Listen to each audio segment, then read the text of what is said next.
Hi అండి, ఎలా ఉన్నారు?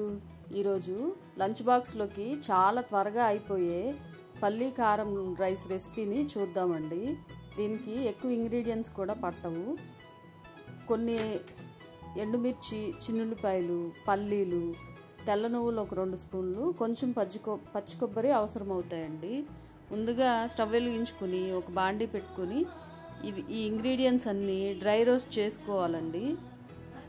పొద్దున్నే క్యారేజీలకి హడావుడి లేకుండా 10 నిమిషాల టైంలోనే ఈ రెసిపీ రెడీ అయిపోతుందండి. చాలా టేస్ట్గా ఉంటుంది, సింపుల్గా రెడీ అయిపోతుంది. ఏమాత్రం హడావుడి పడక్కర్లేదండి.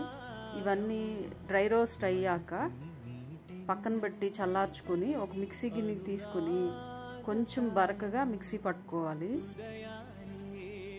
ఇదిగోండి, ఇంత బరకగా మిక్సీ పట్టుకోవాలి. ఫైన్ పేస్ట్ చేస్తే అది పేస్ట్ లాగా అయిపోతుంది. ఇది పక్కన పెట్టుకొని ఒక బాండీ తీసుకొని సరిపడా ఆయిల్ వేసుకుని తాలింపు గింజలు వేసి కొంచెం కరివేపాకు కూడా వేసి మనం మిక్సీ పట్టుకున్న మిశ్రమాన్ని కూడా దాంట్లో వేసి బాగా ఫ్రై చేసుకోవాలండి. బాగా డ్రై అయిపోయిన తర్వాత ముందుగా వండి పెట్టుకున్న రైస్ని ఇందులో కలిపేసి ఆ రైస్ అంతా బాగా కలిసేలాగా కలిపి చివరిగా దించే ముందు కొంచెం సాల్ట్ వేసి రైస్ అంతా కలిసేలాగా ఒక 5 మినిట్స్ కలిపి దించేసుకోవాలండి. అంతేనండి, పల్లీ కారం రైస్ రెడీ అయిపోతుంది. ఇది చాలా క్విక్గా రెడీ అవుతుంది, సూపర్ టేస్ట్ ఉంటుందండి. మీరు కూడా ఒకసారి ట్రై చేయండి. ఈ వీడియో కనుక మీకు నచ్చినట్టయితే లైక్ చేసి, షేర్ చేసి, సబ్స్క్రైబ్ చేసుకోండి.